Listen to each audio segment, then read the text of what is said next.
En la primavera de 1944, los ejércitos de Hitler se hallaban en plena retirada a través de Ucrania.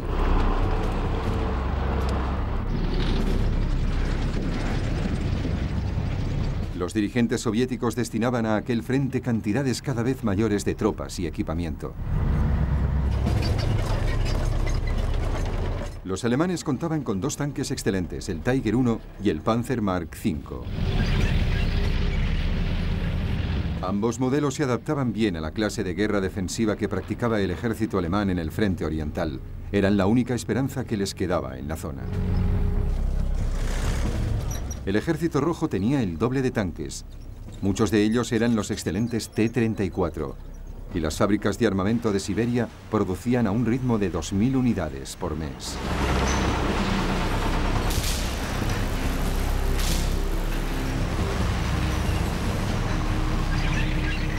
Mientras Hitler se veía obligado a dividir sus fuerzas en una guerra en dos frentes, la máquina de guerra de Stalin funcionaba a pleno rendimiento en una sola dirección.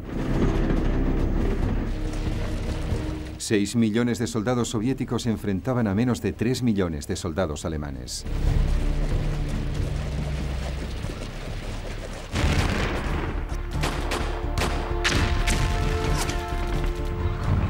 A principios de enero de 1944, las fuerzas soviéticas del primer frente ucraniano penetraban por el flanco norte de la ciudad de Korsun, ocupada por los alemanes. Se trataba del último punto de apoyo alemán en la que estaba considerada su gran línea defensiva a lo largo del río Dnieper. 12 días más tarde, las fuerzas del segundo frente ucraniano avanzaban por el flanco sur.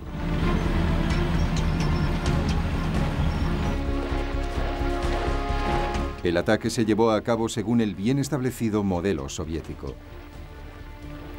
En primer lugar, se procedería a reunir un número considerable de soldados. Así los alemanes no estarían seguros de la procedencia del primer asalto.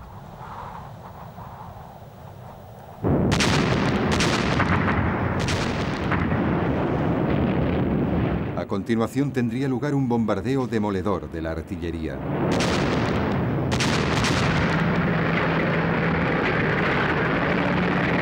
Seguidamente, los tanques, la infantería y las fuerzas concentradas del Ejército Rojo procederían a abrirse paso a través de las defensas alemanas.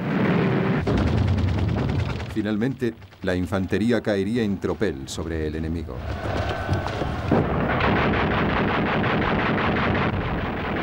En Korsun se hizo evidente para los alemanes que iban a ser aplastados.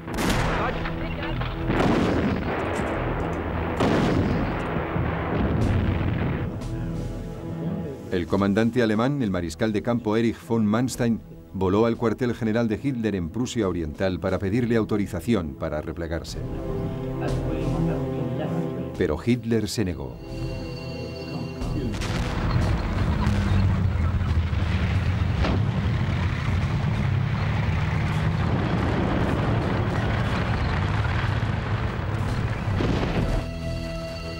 Después de una semana de feroz combate, unos 60.000 alemanes estaban atrapados en lo que se denominó la Bolsa de Korsun. Los soviéticos lo llamaron el pequeño Stalingrado. En Korsun, las fuerzas alemanas intentaron entonces escapar.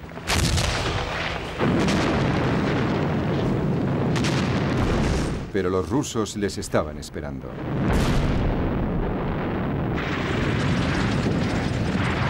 Tanques T-34 y jinetes cosacos hostigaron a los alemanes cuando estos intentaban escapar.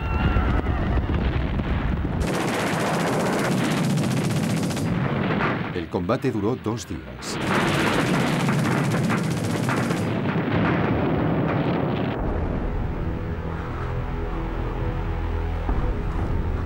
Cuando Korsun cayó en manos soviéticas, los alemanes habían perdido cerca de 30.000 hombres.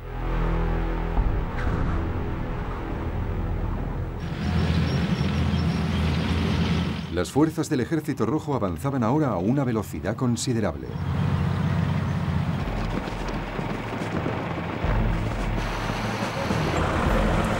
Su avance fue posible gracias a flotas de camiones suministrados sobre todo por Estados Unidos, que mantenía un abastecimiento constante. Se trataba de un procedimiento mucho más rápido que el de los alemanes, que todavía dependían en gran medida de los caballos. Para entonces, los rusos también dominaban en el aire.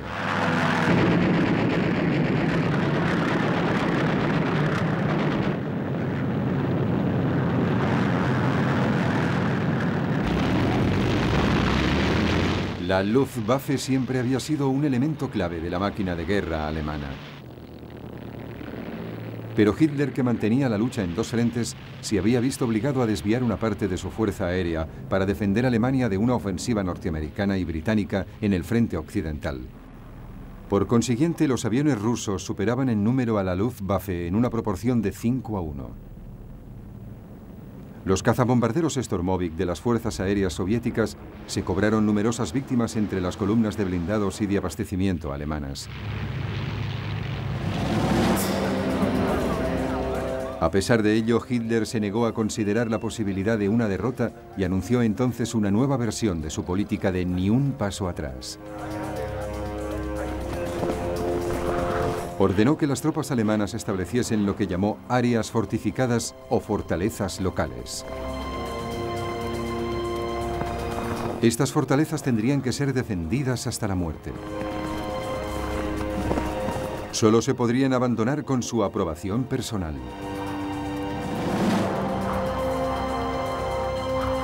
Se trataba de una última tentativa desesperada que acabaría costando muy caro a los alemanes. Uno de los primeros ensayos con esta nueva estrategia tendría lugar cerca de la ciudad ucraniana de Kamenets-Podolsky.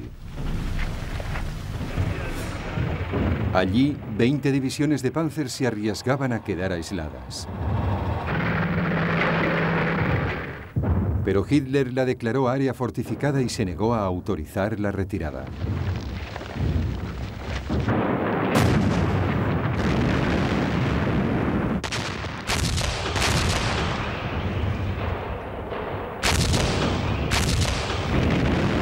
Ante la ferocidad del combate tuvo lugar una virulenta discusión entre Hitler y von Manstein.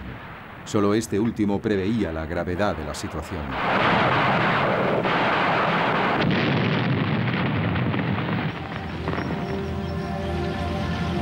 Finalmente, von Manstein se salió con la suya y los Panzers consiguieron el permiso de romper el cerco.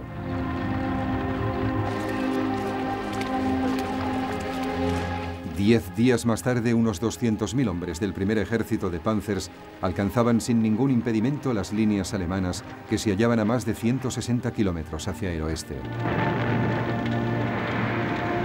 Pero habían perdido la mayor parte de su equipamiento y armamento pesado. A estas alturas, las peticiones de von Manstein de replegarse habían ido demasiado lejos para Hitler. El mariscal de campo fue destituido.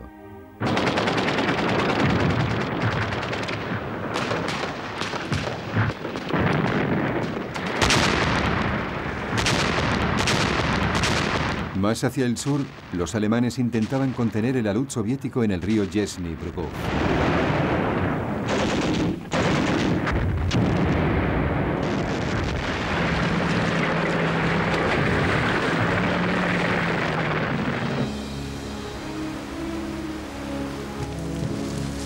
Pero también fracasaron y una importante fuerza alemana quedó atrapada tras las líneas soviéticas en el puerto de Odessa, en el Mar Negro, con el riesgo de quedar aislada. A principios de abril de 1944, Hitler lo declaró área fortificada. Pero las tropas alemanas no le hicieron caso y abandonaron la ciudad.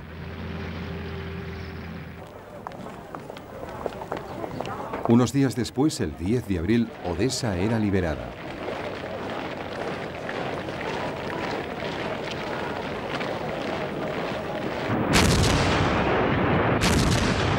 Stalin estaba ganando en todos los frentes. Su atención se centraba ahora en Leningrado, la ciudad que había sufrido durante años los mayores ataques nazis.